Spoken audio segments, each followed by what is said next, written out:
Hello students, biology.com में आप सबका स्वागत है। नीट के लिए महत्वपूर्ण प्रश्नों की श्रृंखला में दूसरा पार्ट मैं पेश कर रहा हूं। इसमें भी 10 महत्वपूर्ण प्रश्न मैं आपको देने वाला हूं। पहला प्रश्न है, खाने योग्य कवक है। इसके ऑप्शन है मशरूम, मोरिल, ट्रफल और चौथा उपरोक्त सभी।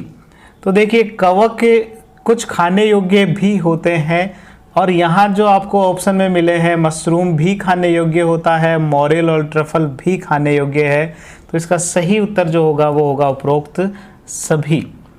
नेक्स्ट क्वेश्चन है, स्तंभ ए में दिए गए पादपों को स्तंभ बी में दिए गए पादप वर्गों से मिलान करना है।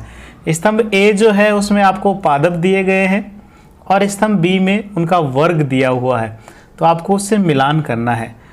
स्तंभ ए में ए है सिकुआ, दूसरा है इक्विसिटम, तीसरा है फ्यूनेरिया और चौथा है सरगासम।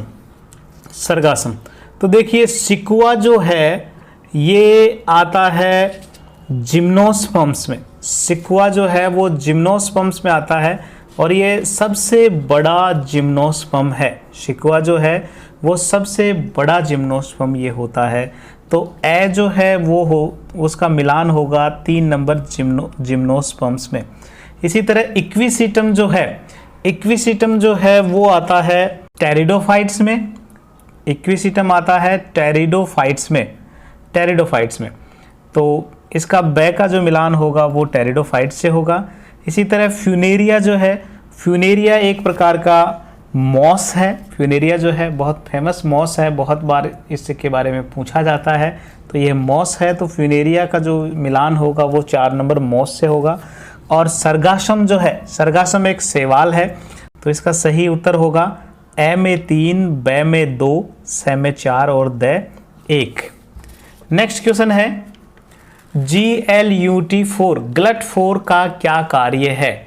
GLUT4 जो है उसका क्या कार्य है ये आपको बताना है। इसके ऑप्शन है ग्लूकोज का अपचयन करना, दूसरा है ग्लूकोज का कोशिका में परिवहन करना, तीसरा है ग्लूकोज का अवशोषण करना और चौथा है ग्लाइकोजेनेसिस में सहायक। ग्लाइकोजेनेसिस यानी कि ग्लूकोज का ग्लाइकोजन में बनना, उसमें ये सहायक है। तो इसका जो सही उत्तर है वो है सेकंड, बे इसका सही जवाब है। ग्लूकोज का कोशिकाओं में परिवहन, ग्लूकोज को कोशिकाओं तक पहुंचाने में ये GLUT4 जो है ये सहायक होता है। नेक्स्ट क्वेश्चन है, पूर्वावस्था या प्रोफेज से संबंधित निम्न कथनों पर विचार कीजिए। पूर्वावस्था से संबंधित 3 कथन दिए हुए हैं। पहला है क्रोमेटिन पदार्थों का संघनन होता है, दूसरा है गुणसूत्र मध्य रेखा पर व्यवस्थित होते हैं, तीसरा है प्रत्येक तारक केंद्र सूक्ष्म नलिकाओं को विकृत करता है, और नीचे इससे संबंधित आपको सही बताना है। तो देखिए, प्रोफेज या पूर्व अवस्था जो है उसमें पहला कथन देखिए, क्रोमेटिन पदार्थ का संघनन होता है। तो बिल्कुल प्रोफेज अवस्था में क्रोमेटिन संघनित होकर गुणसूत्रों का निर्माण करना प्रारंभ कर देते हैं, तो पहला कथन सही है। दूसरा है गुणसूत्र मध्य रेखा पर व्यवस्थित होते हैं, तो ये कथन गलत है, क्योंकि गुणसूत्र मध्य रेखा पर जो व्यवस्थित होते हैं वो इससे अगली अवस्था में होते हैं, मेटाफेज अवस्था में होता है, तो ये प्रोफेज से संबंधित नहीं है, तो ये गलत हो गया, बी कथन गलत है। तीसरा है प्रत्येक तारक केंद्र सूक्ष्म नलिकाओं को विकृत करता है, यानी कि सूक्ष्म नलिकाएं बनाता है, यानी कि तर्कु तंतु बनाता है, तो बिल्कुल इस अवस्था में तर्कु तंतुओं का निर्माण प्रारंभ हो जाता है। तो इस हिसाब से ए और सी ये दोनों कथन सही है, तो इसका सही जवाब होगा बे, ए व सी सही है। नेक्स्ट क्वेश्चन है, ऑक्सी हीमोग्लोबिन बनने हेतु आवश्यक घटकों में से गलत का चयन कीजिए। नीचे आपके 4 ऑप्शन है। ऑक्सीजन का आंशिक दाब उच्च, कार्बन डाइऑक्साइड का आंशिक दाब निम्न, उच्च H+ और निम्न ताप। तो देखिए, ऑक्सी हीमोग्लोबिन बनता कहाँ है, ये बनता है फेफड़ों में वायु कुपिकाओं में। यहाँ ऑक्सीजन और हीमोग्लोबिन आपस में बंध बनाकर ऑक्सी हीमोग्लोबिन बनाते हैं। लेकिन ऑक्सी हीमोग्लोबिन बनने के लिए कुछ विशेष कंडीशंस चाहिए, कुछ आवश्यक घटक होने जरूरी है, विशेष परिस्थितियाँ बनना जरूरी है। वो कौन कौन सी स्थितियाँ हैं? तो जहाँ वायु कुपिकाओं में जो है वो ऑक्सीजन का आंशिक दाब ज़्यादा होता है, ये जरूरी है ऑक्सी हीमोग्लोबिन बनने के लिए। तो पहला ऑप्शन सही है, ऑक्सीजन का आंशिक दाब उच्च होना चाहिए। और वायु कूपिकाओं में कार्बन डाइऑक्साइड का आंशिक दाब कम होता है और ये जरूरी भी है ऑक्सी हीमोग्लोबिन बनने के लिए। तो दो विशेष कंडीशन, एक तो ऑक्सीजन का आंशिक दाब ज़्यादा होना चाहिए, कार्बन डाइऑक्साइड का आंशिक दाब कम होना चाहिए, और दो और कंडीशन है, ताप जो है वो वहाँ निम्न होना चाहिए और H+ की जो कंसंट्रेशन है वो भी निम्न होनी चाहिए। यहाँ ऑप्शन 3 में जो है, ऑप्शन स जो है उसमें उच्च H+ कंसंट्रेशन दिया हुआ है, तो ये गलत होगा क्योंकि H+ की सांद्रता कम होनी चाहिए। नेक्स्ट क्वेश्चन है, प्रथम कशेरुक है, सबसे पहली कशेरुक की फर्स्ट वर्टिब्रा कौन सी है? आपके ऑप्शन है सिनसैक्रम, शैक्रम, एक्सिस और एटलस। तो सबसे पहली जो कशेरुक है वो होती है एटलस, तो इसका सही उत्तर होगा एटलस, चौथा ऑप्शन सही है। ध्यान रखना है, दूसरी जो कशेरुक है उसे एक्सिस कहते हैं, एक्सिस कहते हैं। तो पहली एटलस है, दूसरी एक्सिस होती है। नेक्स्ट क्वेश्चन है, मानव मस्तिष्क का कौन सा भाग लैंगिक व्यवहार का नियंत्रण करता है? आपके ऑप्शन है थैलेमस, हाइपोथैलेमस, लिम्बिक तंत्र और हाइपोथैलेमस व लिम्बिक तंत्र दोनों। तो मनुष्य में जो लैंगिक व्यवहार होता है उसका नियंत्रण हाइपोथैलेमस भी करता है और लिम्बिक तंत्र भी करता है। तो इसका सही उत्तर जो होगा वो होगा 4 इसका सही उत्तर होगा हाइपोथैलेमस और लिम्बिक तंत्र दोनों मिलकर हमारे लैंगिक व्यवहार का नियंत्रण करते हैं।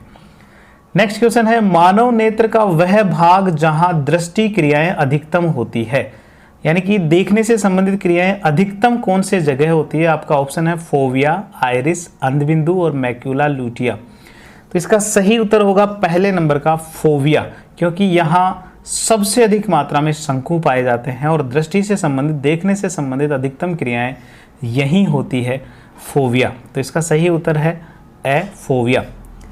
नेक्स्ट क्वेश्चन है, स्तंभ ए का स्तंभ बी से मिलान कीजिए। यहाँ स्तंभ ए में कुछ हार्मोन्स के नाम हैं, स्तंभ बी में उनको स्रावित करने वाले ग्रंथियों के नाम हैं।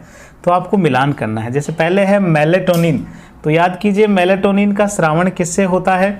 मेलेटोनिन का स्रावण होता है पीनियल ग्रंथि से, तो ए का मिलान होगा 4 से। दूसरे नंबर पे है ग्लूकेगॉन, ग्लूकेगॉन का स्रावण किससे होता है? इसका होता है अग्नाशय से, तो बी का मिलान होगा 3 से। नेक्स्ट है एस्ट्रोजन, एस्ट्रोजन हार्मोन जो है वो फीमेल्स में अंडाशय द्वारा सिक्रेट होता है, तो सी का मिलान होगा दूसरे से, अंडाशय से। और LH ल्यूटिनाइजिंग हार्मोन ये पीयूष ग्रंथि से स्रावित होता है, तो डी का मिलान जो है वो 1 से होगा, पीयूष ग्रंथि से। तो इसका सही मिलान होगा ए का 4, बी का 3, सी का 2 और डी का 1। नेक्स्ट क्वेश्चन है, आर्द्रता ग्राही मूले पाई जाती है। ऐसी जड़ें जो आर्द्रता ग्रहण करने की क्षमता रखती हो वो किस में पाई जाती है? आपके ऑप्शन है मैंग्रोव पादपों में, अधिपादपों में, जलीय पादपों में और मरुद्भूत पादपों में। तो देखो आर्द्रता ग्राही मूले जो हैं वो पाई जाती है अधिपादपों में, ऐसे पादप जो दूसरे पादपों पर आवास के लिए निर्भर हैं लेकिन भोजन इसके लिए नहीं है। अधिपादप जो है वो दूसरे पादपों पर रहते हैं, केवल रहते हैं, उनसे भोजन पानी ये सब प्राप्त नहीं करते हैं, ये ध्यान रखना है। अगर वो उनसे भोजन प्राप्त कर रहे हैं, उन्हें नुकसान करते हैं, तब वो परजीवी पादप कहलाएंगे। और इनकी जो जड़ें होती हैं, अधिपादपों की जो जड़ें होती है उनका एक विशेष गुण होता है कि वो वायु से आर्द्रता ग्रहण कर सकती है, वायु से सीधे जल प्राप्त कर सकती है। इसके लिए उनकी जड़ों में एक विशेष प्रकार का उत्तक पाया जाता है जिसे वेलामन कहते हैं। बहुत महत्वपूर्ण है, एग्जाम की दृष्टि से आपको याद रखना है। आर्द्रता ग्राही मूलों में जो उत्तक है उसका नाम है वेलामन। ये वेलामन पाया किन में पाया जाता है? अधिपादपों में पाया जाता है। अधिपादपों के आपसे उदाहरण पूछे जाते हैं, तो उदाहरण में आपको याद रखना है ऑर्किड और वेंडा।